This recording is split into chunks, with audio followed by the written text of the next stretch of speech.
उम्मीद करता हूं कि आप खैरियत से होंगे, ठीक है। और ठीक है, तो जनाब आज हम स्टार्ट लेंगे एनालिटिकल केमिस्ट्री में हमारे पास जो टॉपिक है, और वो टॉपिक हमारे पास है जनाब एटॉमिक एमिशन और एटॉमिक एब्जॉर्प्शन स्पेक्ट्रम, ठीक है। तो पहले यहाँ पे हम स्टार्ट लेंगे एटॉमिक एमिशन स्पेक्ट्रम।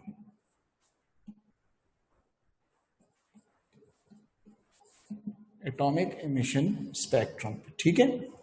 तो एटॉमिक एमिशन स्पेक्ट्रम को अगर हम नोट करें तो हम कहते हैं कि अगर हमारे पास दो तरह के जो हैं तो केसेस हैं, नोट कर लें। दो केसेस हमारे पास ये हैं कि एक हमारे पास मेटल एटम होता है, एक हमारे पास मेटल एटम होता है, और एक हमारे पास जो होता है शाबाश एटम जो है तो गैसियस फेस होते हैं, यानी गैसियस एटम होता है। तो मेटल एटम जो है तो ये हमारे पास कौन सा स्पेक्ट्रम देगा? Continuous spectrum. जबकि गैसियस एटम होगा तो वो हमारे पास कौन सा देगा? शाबाश, ये हमारे पास देगा इमिशन स्पेक्ट्रम देगा। तो इमिशन स्पेक्ट्रम या स्पेक्ट्रा कैसे देगा? ये कहते हैं कि अगर हमारे पास यहां पर प्लेट्स हों, पॉजिटिव और नेगेटिव प्लेट्स हों, और इसमें हमारे पास यहां पे ट्यूब हो, और उस ट्यूब में हमारे पास हाइड्रोजन गैस है, ठीक है। जो मेरी आवाज को सुन रहे हैं वो हाथ उठाए please, if you are listening to me, ठीक है। Right, very good, thank you. तो यहां पे हमारे पास हाइड्रोजन गैस है, ठीक। जब हमारे पास यहां पे हाइड्रोजन गैस है तो इस हाइड्रोजन गैस को हम जब यहां से हमने वोल्टेज के साथ कनेक्ट किया है तो इससे यहां पर इसको हम जब हीट करेंगे तो इससे हमारे पास रिजल्ट में क्या होगा? यहाँ पे जो है तो प्रेशर इन्होंने क्या रखा हुआ है? लो रखा हुआ है। तो इसके नतीजे में इस तरह होगा कि यहां से ब्लू लाइट जो है तो वो इमिट होगी, ठीक है। यहां से जो है तो ये ब्लू लाइट इमिट होगी, ग्लो करेगा, हाइड्रोजन ब्लू लाइट देगा। और फिर ये ब्लू लाइट जब इमिट होगी तो ये अभी जो है तो क्या करेगा? इसको हम पास करेंगे प्रिज्म से। जब इसको प्रिज्म से हम पास करेंगे तो ये हमारे पास 1 2 3 4 लाइंस देगा। कितनी लाइंस देगा? 4 लाइंस देगा।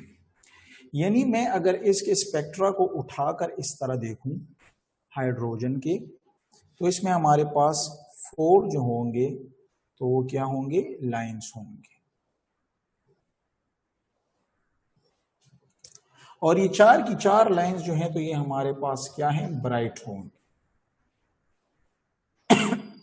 क्योंकि क्या है? इमिशन हो रही है। इमिशन में आपके पास जो बाउंड्री लाइन होती है वो ब्राइट होगी, और इसके नतीजे में हमारे पास ये जो बैकग्राउंड होता है ये, तो ये इस तरह डार्क होगा। Is it clear? फिर इस तरह यहां पे भी क्या होगा? डार्क होगा, और यहां पे भी डार्क होगा, और यहां पे भी डार्क। Is it clear? तो इस लाइन को जब मैंने देखा, एक ये लाइन हुई, एक ये लाइन हुई, और ये लाइन, तो इसमें हमारे पास बैकग्राउंड क्या हुआ? डार्क हुआ। इमिशन में हमेशा बैकग्राउंड डार्क होते हैं, फर्स्ट ईयर में आपने पढ़ा है।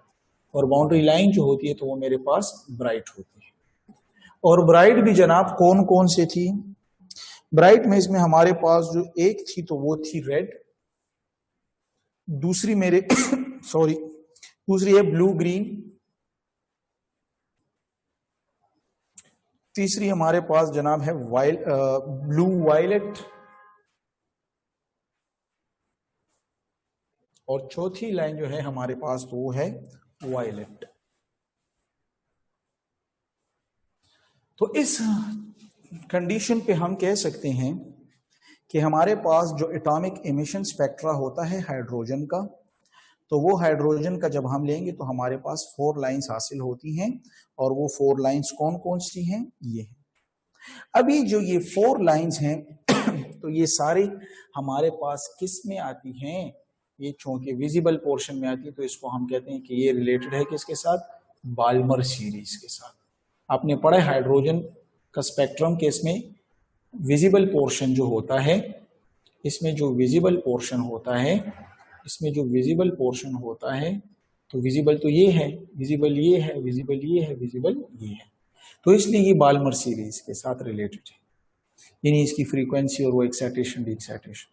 लेकिन यहां पर जहां पे आपको ये डार्क दिखाई दे रहा है, तो ये डार्क हमारे पास कौन सा पोर्शन है, ये डार्क मेरे पास है इनविजिबल, और इस इनविजिबल में हमारे पास कौन कौन सी आ जाती है, शाबाश, लेमन, ठीक है, लेमन बाल्मर, फिर ये पास्चन, फिर ये ब्रैकेट, और फिर ये है P fund. Is it clear?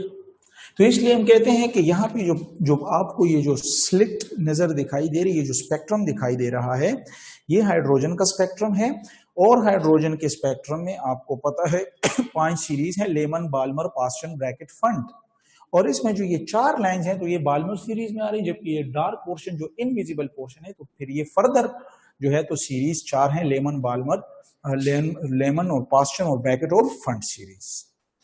ठीक है, तो ये हमारे पास एटॉमिक एमिशन और इसके बारे में जनरल कुछ आइडिया हो गया हाइड्रोजन के बारे में।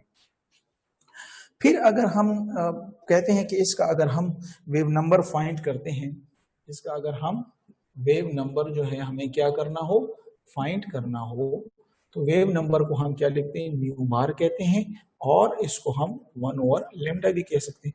तो ये हमारे पास बराबर होता है, फाइंड करने के लिए हमारे पास है R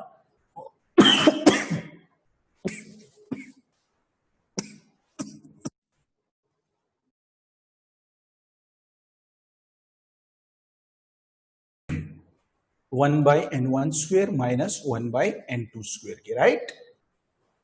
ये इक्वेशन आपने बोहर्स के इक्वेशन भी पढ़ी है चैप्टर नंबर 2 एटॉमिक स्ट्रक्चर में। और चूंकि ये बाल्मर सीरीज है तो इसके लिए हम इस तरह भी कह सकते हैं, क्योंकि विजिबल पोर्शन है तो जो ग्राउंड लेवल होते हैं तो उसकी जगह हम हमेशा हम कहते हैं बाल्मर में सेकंड शेल में गिरते, तो ये तो 2² और 1/n2² जो है तो आपको लिखना होगा। अभी ये n2 जो है तो ये हमारे पास हाइयर शेल होता है, और बाल्मर के लिए हाइयर शेल कौन सा होता है, 3 भी हो सकता है, 4 भी हो सकते हैं, 5 भी हो सकते हैं, 6 भी होते हैं, और 7 इसमें कोई भी वैल्यू आ सकती है। तो इस तरीके से अगर आपको वेव नंबर फाइंड करना हो तो आप जनाब इस इक्वेशन के जरिए वेव नंबर फाइंड कर सकते हैं। ठीक है, इसके बाद नेक्स्ट हमारे पास है कि इमिशन स्पेक्ट्रम जो अगर हम सोडियम का लेंगे, ठीक है, इमिशन ये तो हाइड्रोजन का था, इमिशन स्पेक्ट्रा ऑफ सोडियम यानी मेटल ने। तो सोडियम के लिए अगर हम देखें तो सोडियम में हमारे पास 2, पहले असल में ये कहते हैं कि येलो फ्लेम ये देता है, ये हमें येलो फ्लेम देता है, और इसमें हमारे पास 2 लाइंस जो हैं तो वो हासिल हो सकती हैं। कितनी? 2 लाइंस। ये 2 लाइंस कौन सी हैं हमारे पास? 2 हैं। तो 2 लाइंस जो है तो एक हमारे पास होती हैं जो है तो कौन सी है, एक D1 है और एक हमारे पास D2 है। D1 की जो रेंज यहाँ पे लिखी हुई है उन्होंने लिखे है 589 नैनोमीटर और D2 जो है तो 589.6 नैनोमीटर। ठीक है, तो ये सोडियम के लिए 2 जो है तो हैं। इसके अलावा हम इसमें एक और जर्नल पॉइंट पढ़ते हैं जो बहुत जरूरी है, पॉइंट आपके लिए आता है कि हर एक एलिमेंट के लिए अपना एब्जॉर्प्शन यानी इमिशन स्पेक्ट्रा होगा, इमिशन हो या एब्जॉर्प्शन स्पेक्ट्रा होगा। तो इसलिए इसको हम fingerprint to identify these elements, तो ये फिंगरप्रिंट के लिए हम यूज करते हैं। तो नोट में याद कर लें कि क्या लिखेंगे कि इमिशन स्पेक्ट्रा या एब्जॉर्प्शन यानी एटॉमिक इमिशन या एब्जॉर्प्शन दोनों spectra use as fingerprint to identify the element, fingerprint to identify the elements, identify the elements। ठीक है, फिंगरप्रिंट मतलब है डिफरेंट सब्सटेंस में फर्क करने के लिए। अभी इसमें एक एग्जांपल है, एग्जांपल ऑफ इमिशन स्पेक्ट्रा की मशहूर, जिसको हम कहते हैं फ्लेम फोटोमीटर, फ्लेम फोटोमीटर। तो flame photometer is the most important example of atomic emission spectra, technique है ये उसकी। और इसको हम क्या करते हैं, इसको हम यूज करते हैं किसके लिए, शाबाश, to find concentration of metals in biological samples। यानी कौन कौन से मेटल्स होते हैं, शाबाश, मेटल्स जिनको हम फाइंड करते हैं इनसे निकल हो गया, अब आपकी बुक में है सोडियम, पोटेशियम एक्सेट्रा वगैरह, ठीक है, बायोलॉजिकल सैंपल में। यानी जब कोई डेड बॉडी आती है तो डेड बॉडी की जो है तो बाल या नाखून को लेकर उसकी फ्लेम फोटोमेट्री से जो है तो या मुख्तलिफ और ऑर्गन से जो है तो उसमें कंसंट्रेशन देखते हैं कि जहर, मौत जहर से हुई तो जहर में कौन सा मेटल था, इस तरह इनके लिए ये यूज होता है। और सबसे इंपॉर्टेंट बात ये है कि इसमें अभी हम दूसरा जो पढ़ेंगे तो वो हमारे पास है एटॉमिक एब्जॉर्प्शन स्पेक्ट्रा, ठीक है। नेक्स्ट इसमें हम क्या पढ़ेंगे, atomic absorption, atomic absorption spectra. तो ये भी एब्जॉर्प्शन पे बेस्ड करती हैं। और इनमें इन्होंने जो स्टोरी लिखी हुई है कि कुछ मेरे पास इस तरह एक कंटेनर होता है, इस कंटेनर में हम क्या करते हैं, शाबाश, इसके लिए हम इस तरह करते हैं कि इसको हम यहाँ से फ्लेम देते हैं। तो फ्लेम देने से क्या होगा, फ्लेम देने से ये होगा कि यहाँ पर जो एटम थे तो वो किस में कन्वर्ट हो गए, वो वेपर्स में कन्वर्ट हो गए। और उसमें जो है तो फिर जो है तो इसमें जो है तो मेजॉरिटी जो है तो मेजॉरिटी जो है मेजॉरिटी ये यहाँ पर ग्राउंड स्टेट में ही रह गए। जब मेजॉरिटी ग्राउंड स्टेट में रह गए तो फिर हम क्या करते हैं, हम इससे लाइट पास करते हैं। जब हम इससे लाइट पास करते हैं तो ये जिस सोर्स से आप लेते हैं, इस सोर्स को हम कहते हैं, शाबाश, क्या कहते हैं इसको, hollow cathode lamp, hollow cathode lamp, ठीक है। तो हम कहते हैं कि हॉलो कैथोड लैंप्स जो है तो इससे उससे लाइट पास निकलती है और उससे पास होती है। फिर इसके नतीजे में क्या होता है, ये जो मेजॉरिटी ग्राउंड स्टेट है तो इनकी क्या हो जाती है, इनकी एक्साइटेशन हो जाती है। किसके जरिए, इस लाइट के जरिए। और अभी एब्जॉर्प्शन ऑफ लाइट जो होती है तो वो डायरेक्टली प्रोपोर्शनल कंसंट्रेशन। इसका मतलब है कि जो एब्जॉर्प्शन है तो वो डायरेक्टली प्रोपोर्शनल है कंसंट्रेशन।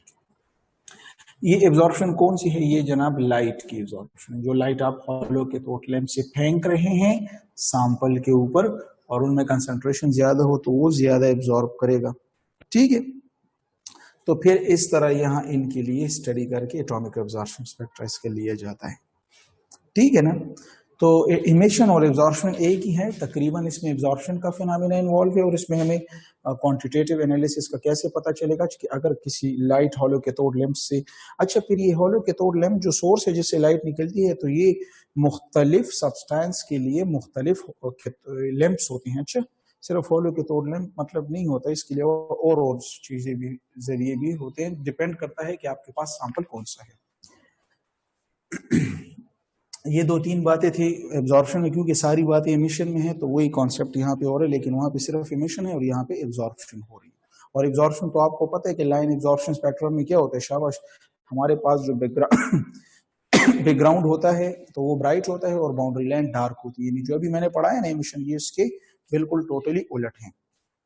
इसमें जो बहुत ज्यादा ही इंपॉर्टेंट है तो वो हमारे पास अभी नेक्स्ट है मास स्पेक्ट्रोमीटर, बहुत इंपॉर्टेंट, मास स्पेक्ट्रोमीटर। तो हम कहते हैं कि ये मास स्पेक्ट्रोमीटर जो है तो ये किस चीज के लिए हम यूज करते हैं, यानी मास स्पेक्ट्रोमीटर हम क्यों पढ़ते हैं। तो इसमें सबसे ज्यादा नोट तो इसमें आप लिख लें एमसीक्यूज पॉइंट के लिए कि इसमें हम mass spectrometer, this is use to find atomic masses या molecular masses।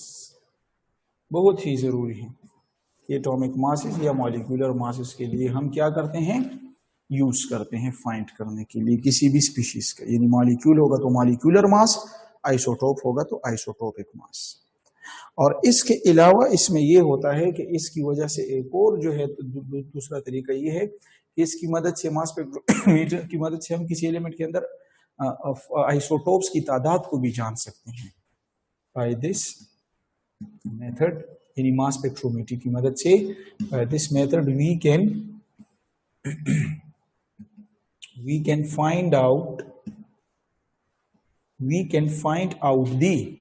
by this method we can find out the what shabash, by this method we can find out the what, by this method we can find out the number of isotopes in a sample, यानी जो sample पड़ा है उसमें isotopes, और isotopes किस तरह पता चलेगा, तो यहाँ पर तीसरा पॉइंट में भी आपको इसी के साथ मैं यहाँ पर बता दूं कि नंबर ऑफ पीक्स जो ग्राफ पे बनेंगे, अभी मैं सिखाता हूं कि कैसे आती है। Number of peaks tell us about the number of isotopes, एक ये बात है। और दूसरा इसमें पॉइंट है कि intensity of peak, intensity of peak tell us about the abundance of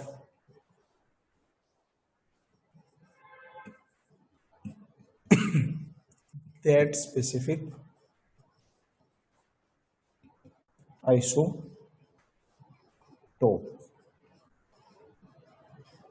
ठीक है, तो ये हमारे पास जनाब जो है तो बुनियादी मास स्पेक्ट्रोमेट्री के साथ रिलेटेड बातें हुई। ठीक है ना, कि नंबर ऑफ पीक्स और tell us about the number of isotopes, और इंटेंसिटी ऑफ पीक जो है तो वो हमें बताती है अबंडेंस। यानी कैसे, मैं आपको लेट सपोज बताता हूं कि अगर एक ग्राफ इस तरह हम बनाएं, ग्राफ अभी मैं सिखाऊंगा इसके बाद आ रहे, लेकिन सिर्फ ऐसे ही स्टार्टिंग है तो बताता हूं। तो ये हमारे पास जो है तो लेट सपोज अगर एक पीक ये आ गई, एक पीक ये आ गई, एक पीक ये आ गई, तो इसका मतलब है कि नंबर ऑफ पीक्स कितने, 1 2 3, तो इसके अंदर 3 आइसोटोप्स हैं, 3 आइसोटोप्स हैं, नंबर 1। नंबर 2 इसमें ये होगा कि इसमें से ये अगर ए है, ये बी है, ये सी है, तो इसमें अबंडेंस जो है तो ए इज ग्रेटर देन आइसोटोप, तादाद ज्यादा होगी, और सी क्योंकि इसकी इंटेंसिटी ज्यादा है, ज्यादा लाइन ऊपर ये छोटी है और छोटी है, तो तादाद आइसोटोप की तादाद बताते हैं और इसकी जो ऊंचाई है इंटेंसिटी तो वो आपको बता दी है कि ए आइसोटोप सबसे ज्यादा है, बी जरा कम है और सी की तादाद और भी कम है। ठीक है, तो ये हमारे पास मास स्पेक्ट्रोमीटर की बुनियादी सिर्फ स्टार्टिंग पॉइंट हुई। क्वेश्चन फिर ये है कि मास स्पेक्ट्रोमीटर में हम मॉलिक्यूलर मास को कैसे मतलब वो करेंगे, इसकी एक्सपेरिमेंटल टेक्निक क्या है। तो इसके लिए इस तरह किया जाता है कि यहाँ पर हम इस तरह करते हैं कि यहाँ पर हमने एक अपरेटस लगाया होता है जिसको हम एक्चुअली कहते हैं इलेक्ट्रॉन गन। यहाँ पर इलेक्ट्रॉन गन, यहाँ पर जी हमारे पास आता है शाबाश एटम आ जाता है या यहाँ पर मॉलिक्यूल आ जाता है।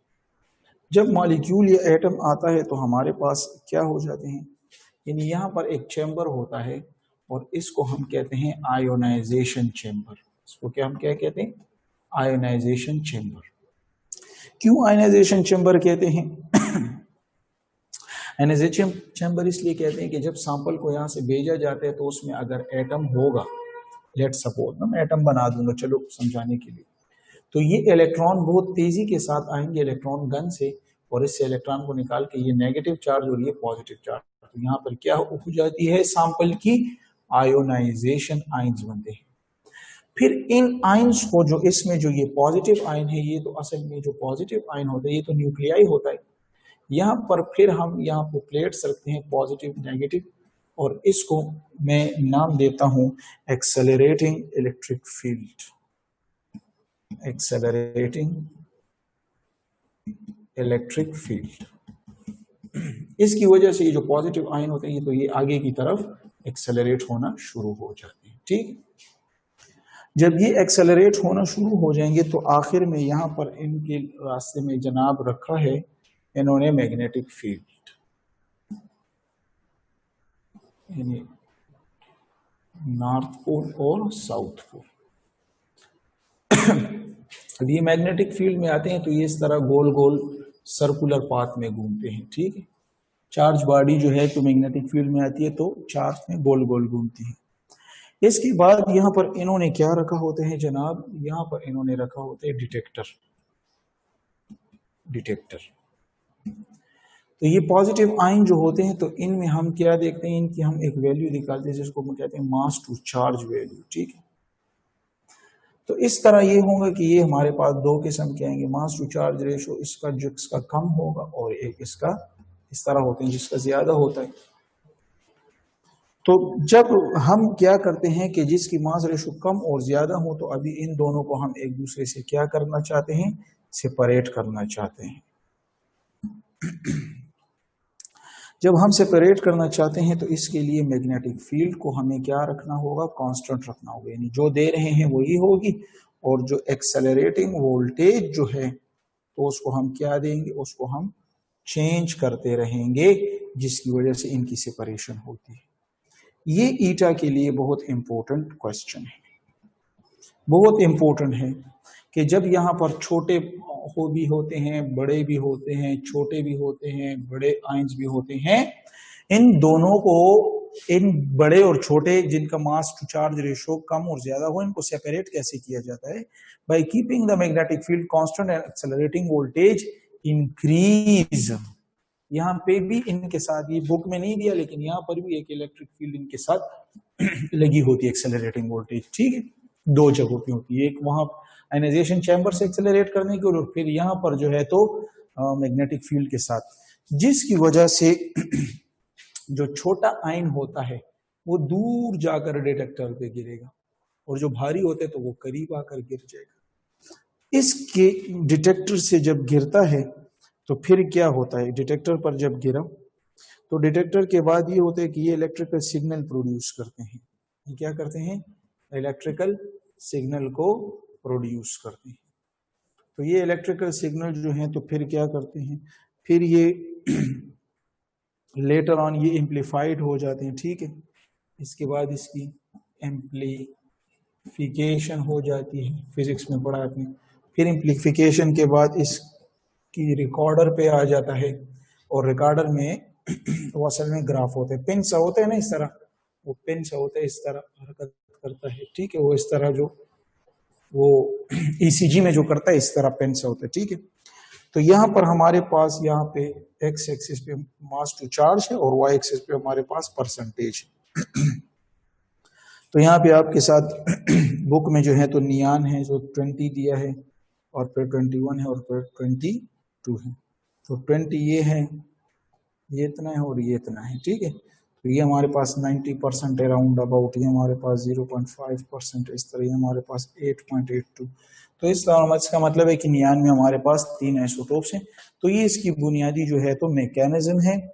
आप इसको जब पढ़ेंगे तो इस पॉइंट पे समझेंगे, इसमें जो बहुत इंपॉर्टेंट पॉइंट है कि इसको आयनाइजेशन करना और एक्सेलरेट करना और फिर सर्कल में घूमना और छोटे पार्टिकल दूर गिरते हैं, बड़े पार्टिकल करीब गिरते हैं, मास टू चार्ज को सेपरेट करने का तरीका में मैग्नेटिक फील्ड कांस्टेंट है, एक्सेलरेटिंग वोल्टेज चेंज, वहां पर एम्पलीफाइड और इलेक्ट्रिकल सिग्नल प्रोड्यूस एम्पलीफिकेशन और रिकॉर्डर पे आना और ग्राफ पे जो है तो पेन का चलना और जितना पेन ज्यादा ऊपर तक जाएगा तो उसकी इंटेंसिटी ज्यादा, इसका मतलब है कि उसके स्पेसिफिक आइंस जो हैं तो वो ज्यादा गिरे होंगे एक ही जगह पर, तो इसलिए इसकी इंटेंसिटी ज्यादा आई है, ठीक है।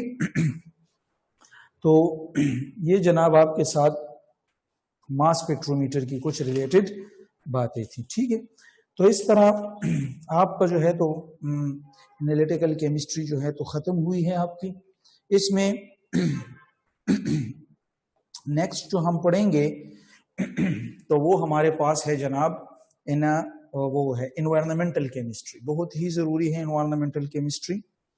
और बायोकेमिस्ट्री तो मैं कहता हूँ आपको मंजूर साहब ने करवाई होगी, लेकिन मैं करवाऊं या ना करवाऊं तो वोटिंग कर लेंगे आपसे, मैं पूछ लूंगा। जो कहते हैं कि मैं बायोकेमिस्ट्री आपको करवा लूं वो हाथ उठाएं।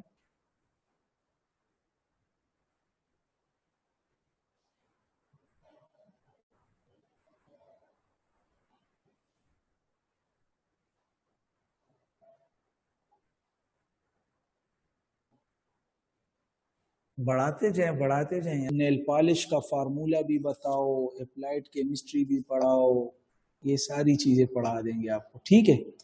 कोई बात नहीं, इंशाल्लाह कर लेंगे, कोई इतनी बड़ी बात नहीं है। खतीजा सलीम ने भी कहा है कि हमें जी बताया जाए कि कार्बोहाइड्रेट क्या है, और उम्माइमा ने भी हाथ उठाए, कामरान ने तो कहा है कि मैं तो जी मुझे तो आती नहीं है। ठीक है, ठीक है, ठीक, सही है जनाब, पढ़ लेंगे, कोई ऐसी बात नहीं है। यहाँ पे हम आपकी खिदमत in environmental chemistry, environmental chemistry, environmental chemistry, environmental chemistry जनाब हम कैसे पढ़ेंगे। एनवायरमेंटल केमिस्ट्री बहुत ही आसान है। सबसे पहले आप जानेंगे कि एटमॉस्फेयर क्या चीज है। एटमॉस्फेयर क्या चीज है, तो एटमॉस्फेयर को जानने के लिए हम क्या करेंगे, हम कहेंगे कि एटमॉस्फेयर जो है तो ये हमारे पास क्या चीज है जनाब। ये देखिए ना, मैं आपको बनाता हूं, ये हमारे पास जमीन है और जमीन की मैं कहता हूँ लेट से यहां तक हवा महसूस होती है, तो जहां तक हवा महसूस होती है तो इसी को हम एटमॉस्फेयर कहते हैं। एटमॉस्फेयर में फिर हमारे पास जनाब एक लेयर, ये दूसरी लेयर, ये तीसरी लेयर और ये चौथी लेयर। तो बहुत जरूरी है कि हम किसको समझें, composition of atmosphere, composition of atmosphere. Atmosphere composed किससे है, तो कौन से किस चीज से कंपोज है। बच्चे को हम जब नहीं मारते तो कुछ तो हम कहते हैं टस मत, यानी टस इसको मत दो, टस थप्पड़ को कहते हैं, तो टस मत यानी थप्पड़ मत दो। तो ये टस मत जो ये जो टस होता है ना, टी पहला, तो ये हमारे पास होता है ट्रोपोस्फेयर, ये है स्ट्रेटोस्फेयर, ये है मीजोस्फेयर और ये है थर्मोस्फेयर, ठीक है। तो मैं उम्मीद करता हूं कि आप इस टस मत को जान चुके हैं। टम सख्त नहीं कहना, ऊपर से नहीं आना, नीचे से, यहां से टस मत, ठीक है। ट्रोपोस्फेयर इसका मतलब है ये मेरे पास ट्रोपोस्फेयर है, ये स्ट्रेटोस्फेयर की लेयर है, ये मीजोस्फेयर और ये थर्मोस्फेयर। Is it clear? तो एनवायरनमेंट जो है तो we have here 4 layers of atmosphere. ठीक है, एटमॉस्फेयर की सबसे जो हाइट होती है, तो हाइट को यहाँ पर मैं ट्रोपोस्फेयर लिखता हूँ। ट्रोपोस्फेयर की मैं क्या लिखूंगा, हाइट बहुत जरूरी है। इसके अलावा जो है तो टेम्परेचर का रेंज बहुत जरूरी है, और तीसरा नंबर जो है तो स्पीशीज इसमें बहुत जरूरी है। तो आपको तो नजर आ रहा है ये 0 से लेकर 11 किलोमीटर तक है। ये जो स्ट्रेटोस्फेयर जो है तो ये हमारे पास कितना है, शाबाश, 11 से लेकर 50 किलोमीटर तक है। फिर जो मीजोस्फेयर है तो ये फिर 50 से लेकर 85, यानी 50 और 85 एक साथ लफ्ज मिल रहे हैं, भूलेगा नहीं आपसे मीजोस्फेयर। और फिर थर्मोस्फेयर जो है तो ये 85 से लेकर 500 किलोमीटर तक है। Is it clear? तो आपको ईटा में क्वेश्चन ऐसे आ सकता है कि एज अ होल जो है तो एज अ होल जो इसकी हाइट है तो वो कितनी है, 500 किलोमीटर, राइट। तो 500 में फिर कौन सी लेयर कहां तक है, तो ये जरूरी है, ये आते हैं, ये मैं यहाँ पे लिख रहा हूँ जनाब, ये ले एमसीक्यूज में ये आपको आएंगे। ठीक है, इस तरह जो टेम्परेचर होता है तो टेम्परेचर पे फिर क्या होता है, हम कहते हैं ऊपर जाते हैं तो टेम्परेचर जो है तो नेगेटिव में होता है, फिर इसमें ऊपर जाते तो पॉजिटिव में होता है, फिर यहाँ ऊपर कम, फिर यहाँ पॉजिटिव। तो इसको हम कहते हैं लैप्स रेट। तो क्या कहते हैं, लैप्स रेट। तो ये जी जनाब, ये ले जनाब, ये एक और आपके साथ एमसीक्यूज आ गया है। ठीक है, कि हम जितने जितने ऊपर जाते हैं तो पहले लेयर में हम ऊपर जाएंगे तो कम होगा, इसको नेगेटिव लैप्स रेट कहते हैं, लेकिन दूसरे से में जाते हैं तो पॉजिटिव होते हैं, फिर तीसरे में कम, फिर, ठीक है ना। तो ये दूसरा इंपॉर्टेंट एमसीक्यूज आपके लिए हो गया। इस तरह स्पीशी की अगर हम बात करें तो स्पीशी में बहुत ज्यादा जरूरी है, और ये स्ट्रेटोस्फेयर का दूसरा नाम जो है ना स्ट्रेटोस्फेयर का, तो ये एमसीक्यूज में होता है। इसको ओजोनोस्फेयर भी कहते हैं, ओजोनोस्फेयर भी कहते हैं, ये एमसीक्यूज में आता है। ओजोनोस्फेयर क्यों है, कि इसमें स्पीशीज ओजोन होता है। एक ये एमसीक्यूज है कि इसमें कौन सा ओजोनोस्फेयर है, तो ये स्ट्रेटोस्फेयर हमारे पास है। ठीक है, और बाकी जो है तो थर्मोस्फेयर को हम आयोनोस्फेयर भी कहते हैं, आयोनोस्फेयर, क्योंकि यहाँ पर जो है तो यहाँ पर ऊपर टेम्परेचर जो है तो बहुत ज्यादा होता है, तो जो स्पीशीज होती हैं वो हमारे पास आइंस होती हैं। भी देखें ना, इसमें सारी की सारी आइंस हैं, NO2 plus, NO plus, O plus, ये सारी मैक्सिमम सारे आइंस होती हैं। ऊपर होता है, हाइट बहुत होती है, टेम्परेचर पॉजिटिव लैप्स रेट होता है। तो अगर हम यहाँ पे, अगर आप यहाँ पे इस पूरे बोर्ड पे जो मैंने जो बनाया है और इसको आप सीखें, जो मैंने आपको हेडिंग्स अंडरलाइन कर दी हैं, तो उम्मीद से जो है तो इंशाल्लाह 5 से 10 एमसीक्यूज यहाँ पे आपके कवर हो रहे हैं, अगर आप इसको गौर से सीखें। ठीक है, इसके बाद जो है जब आप इसकी लेयर्स को समझ जाते हैं एटमॉस्फेयर की, तो इसमें दोबारा हमारे पास आते केमिकल रिएक्शन जो एटमॉस्फेयर में होते हैं वो पढ़ेंगे। क्या होती हैं केमिकल रिएक्शंस जो होती हैं, तो हम वो पढ़ेंगे। तो केमिकल रिएक्शंस जो होती हैं वो हमारे पास कौन कौन सी होती हैं, शाबाश। तो केमिकल रिएक्शन में बहुत ही जरूरी है। एक तो सबसे पहले ये याद रखें ना कि केमिकल स्पीशीज जो होती हैं एटमॉस्फेयर में वो कौन कौन सी होती है। ठीक है, केमिकल स्पीशीज हमारे पास, chemical species in atmosphere, in atmosphere, तो कौन कौन सी होती है, ईटा के लिए याद रखिए। एग्जाम्पल, N2 तो एटमॉस्फेयर का 78% है, ये बहुत ज्यादा जरूरी है। O2 है हमारे पास, ये फिर 21%। फिर मॉइस्चर होता है, H2O की फॉर्म में होता है। इसके अलावा हमारे पास O3 ओजोन होता है। Is it clear? O3 ozone होता है। इसके अलावा जो है तो एटसेट्रा। ठीक है, तो और भी होते हैं, तो लेकिन ये अगर ईटा में आपको आए एमसीक्यूज आ सकते हैं जनाब, कि एटमॉस्फेयर की मशहूर स्पीशीज कौन सी है। एक नाइट्रोजन, ये तो 78% है। एक ऑक्सीजन, ये तो 21। तो आपका सारा एटमॉस्फेयर 99 तो ये हो गया, तो बाकी थोड़ा थोड़ा ये भी है। तो ये वो मशहूर स्पीशीज हैं एटमॉस्फेयर की, बहुत ही ज्यादा। तो अभी हम यहाँ पे कहते हैं कि होता हमारे पास एक्चुअली क्या है, होता हमारे पास 2-3 चीजें हैं हमारे पास जो है। तो इंडस्ट्री से जो निकलती है ना, नोट में लिख लें, तो नंबर 1 में लिख लें। तो हमारे पास एक है नॉक्स, एक है सॉक्स। यानी ऑक्सीजन, नाइट्रोजन के ऑक्साइड और सल्फर के ऑक्साइड। तो ये हमारे पास क्या काज करते हैं जनाब, ये हमारे पास एसिड रेन काज करते हैं, क्योंकि नॉक्स जो है तो ये HNO3 की प्रोडक्शन करते हैं वाटर से मिलकर, और ये H2SO4 की प्रोडक्शन करते हैं, जिससे हमारे पास क्या होता है, हमारे पास एसिड रेन हो जाता है। तो ये एक पॉइंट। नंबर 2 पॉइंट इसमें ये याद रखें कि जो कार्बन डाइऑक्साइड होता है, कार्बन डाइऑक्साइड तो ये भी है, ये भी वाटर को जो है तो एसिडिक करते हैं, 5.6 pH इसका बनाता है, ठीक है।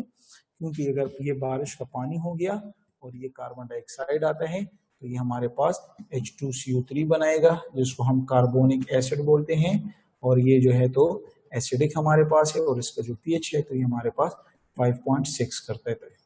ये पॉइंट आपके बुक में जो जो आपकी बुक की लाइनिंग्स हैं, जो जो आपके बुक का टॉपिक है एनवायरमेंटल, और इनमें सिर्फ यही रटा है कि आप हर एक पॉइंट को जो है तो पढ़ेंगे और आप इसको समझेंगे। इसके अलावा अगर आप जो है तो लाइटनिंग इन एयर हो, अगर लाइटनिंग ऑफ एयर हो, लाइटनिंग इन एयर यानी हवा में अगर लाइटनिंग हो, बिजली का चमकना, तो इससे क्या होता है आपको पता है, इससे हवा आलूदा होती है। और हवा आलूदा कैसे होती है, क्योंकि हवा में हमारे पास N2 और O2 है। N2 को अगर देखें तो इसमें हमारे पास 3 बॉन्ड हैं, और अगर O2 को देखें तो इसमें हमारे पास 2 बॉन्ड हैं। क्या होगा, यहाँ पे ये बॉन्ड टूट जाएंगे बिजली के चमकने से, यहाँ पे ये टूट जाएंगे, इससे हमारे पास NO बनता है। और NO असल में क्या चीज है, ये हमारे पास नॉक्स है ना, तो इसलिए ये एसिड रेन काज करते हैं। यानी हवा को, यानी बिजली जब चमकती है तो तब भी हवा गंदी होती है, पॉल्यूटेड होती है।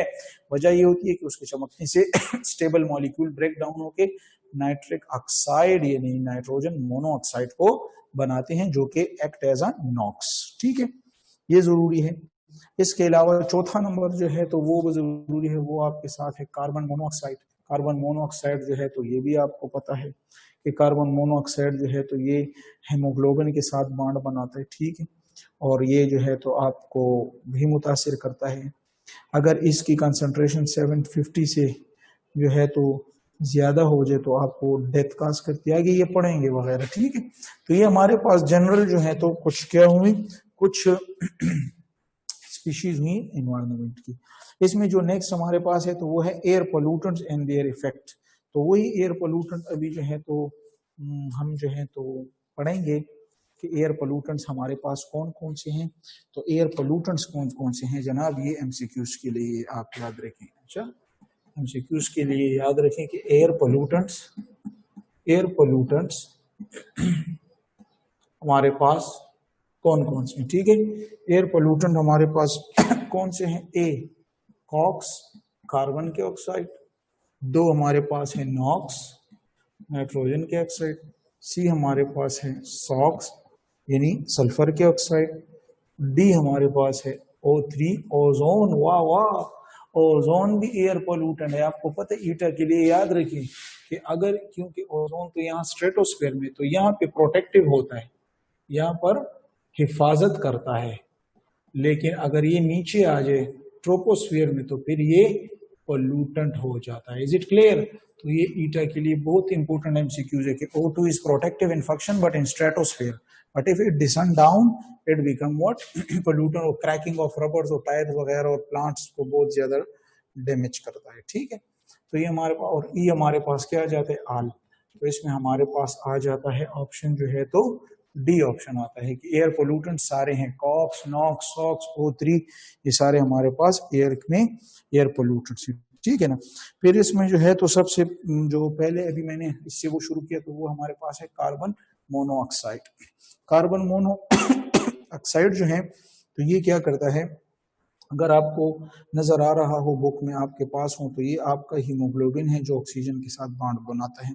फिर क्या करता है, ये कार्बन मोनोऑक्साइड जो होते हैं ये क्या करते हैं जनाब, ये आकर हीमोग्लोबिन से जो है तो ऑक्सीजन को डिस्प्लेस करते हैं और इससे बनाते हैं HbCO बना देते हैं और इसको ऑक्सीजन को रिलीज करते हैं।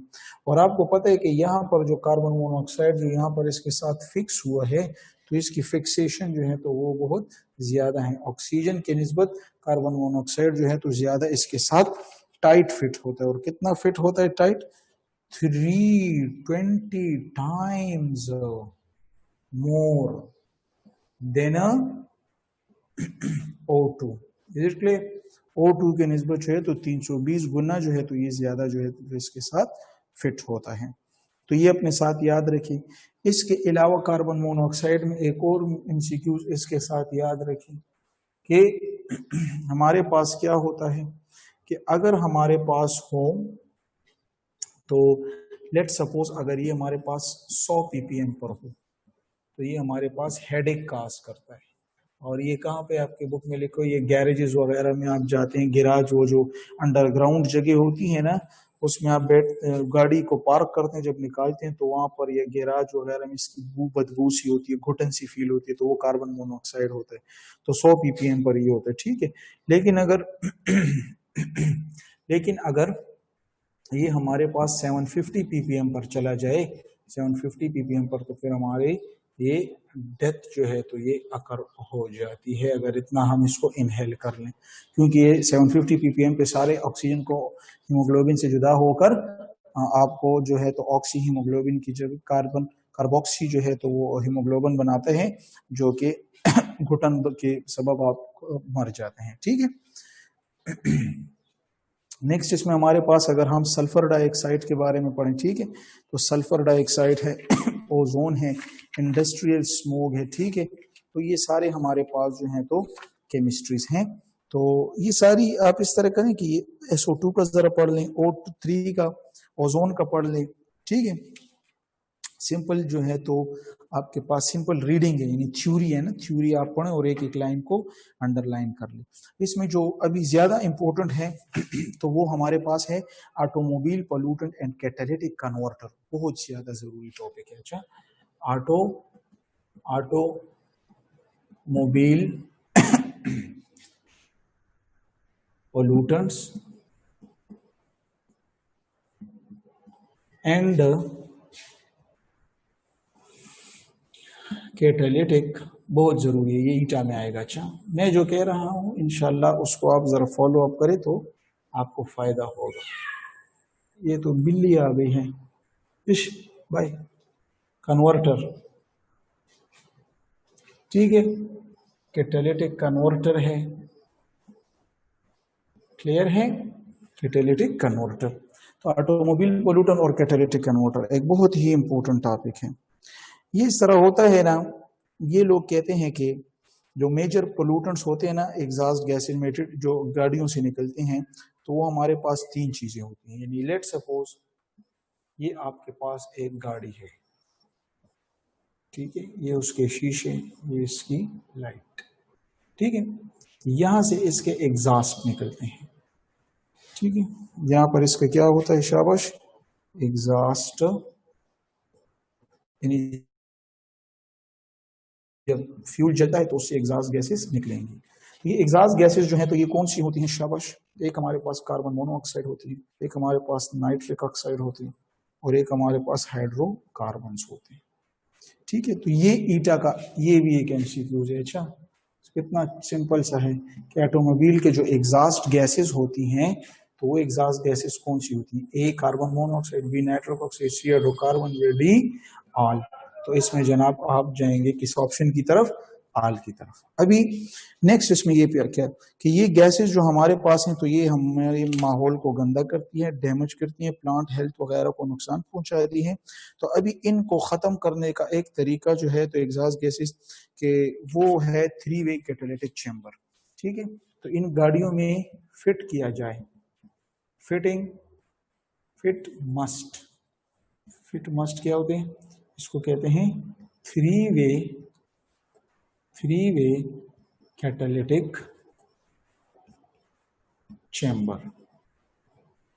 क्या फिट किया जाए, 3 वे कैटालिटिक चैम्बर। 3 वे कैटालिटिक चैम्बर को है इन गाड़ियों में फिट किया जाए तो इनको हम कंट्रोल कर सकते हैं, ठीक है ना। तो 3 वे कैटालिटिक चैम्बर में असल में क्या होता है, इसको 3 वे क्यों कहते हैं, क्योंकि ये हमारे पास क्यों,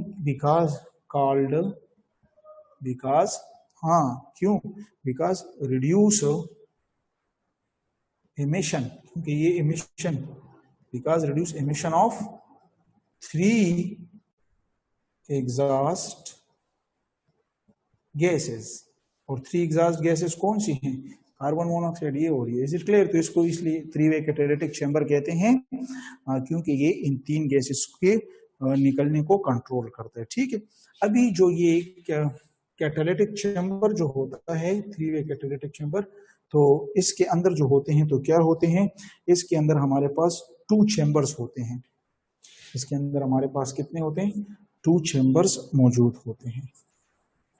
inside 2 chambers are present। ठीक है, राइट। कौन से होंगे 2 चेंबर? एक हमारे पास होता है, शाबाश, कौन सा? Reducing chamber. ये जो मैं बातें बता रहा हूं ये ईटा में आएंगे। एक होता है रिड्यूसिंग चेंबर और एक मेरे पास होता है, शाबाश, ऑक्सीडेशन चेंबर। ये क्या होता है? ऑक्सीडेशन चेंबर होता है। ठीक है, रिड्यूसिंग चेंबर और ऑक्सीडेशन चेंबर। अभी इसमें क्या होता है और इसमें क्या होता है तो इसको हम नेक्स्ट पेज पे पढ़ेंगे।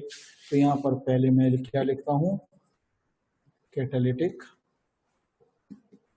कन्वर्टर, ठीक है, और रिड्यूसिंग चेंबर।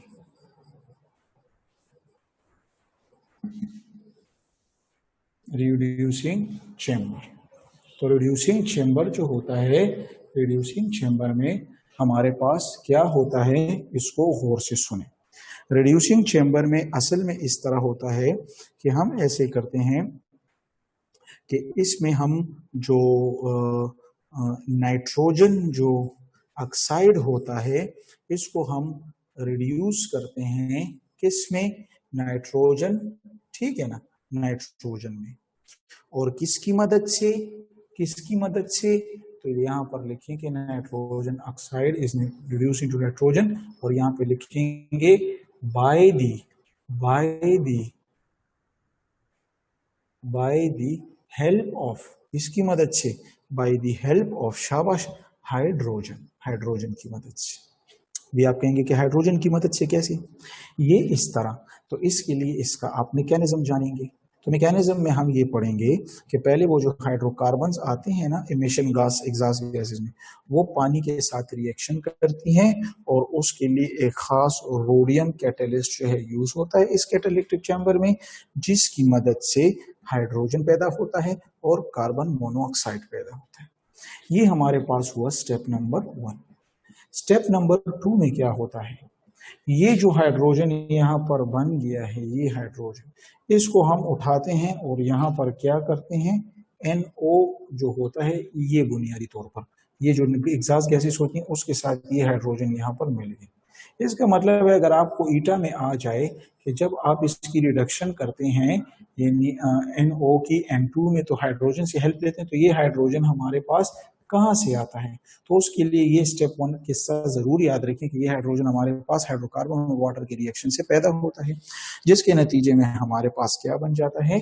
जिसके नतीजे में हमारे पास N2 बन जाता है, जबकि जो वाटर आपने इस्तेमाल किया होता है वो आपको दोबारा यहाँ पे रिकवर हो जाता है, ये आपको रिकवर हो जाता है।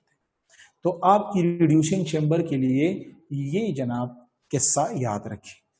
दूसरा चैम्बर हमारे पास कौन सा होता है, शाबाश जनाब? वो होता है ऑक्सीडेशन चैम्बर। बहुत जरूरी टॉपिक है, बहुत जरूरी टॉपिक है ऑक्सीडेशन चैम्बर। ये लें जनाब, मंजूर साहब की तरह मैंने राइटिंग शुरू कर ली है।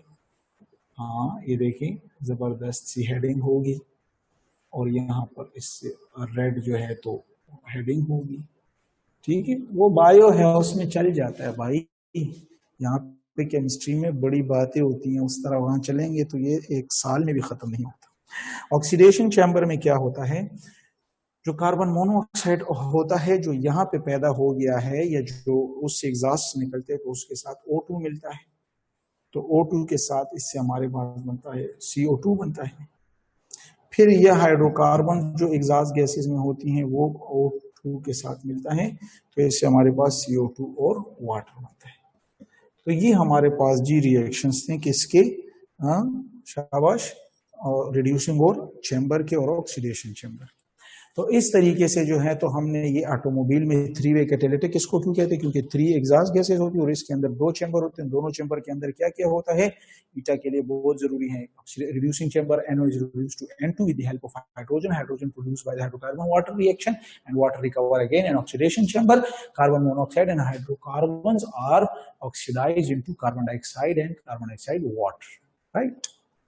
तो जनाब ये आपके साथ कुछ स्टडी हो गई ये एनवायरमेंटल केमिस्ट्री की, और इंशाल्लाह एनवायरमेंटल केमिस्ट्री में भी जो है तो कुछ इतना मुश्किल नहीं है।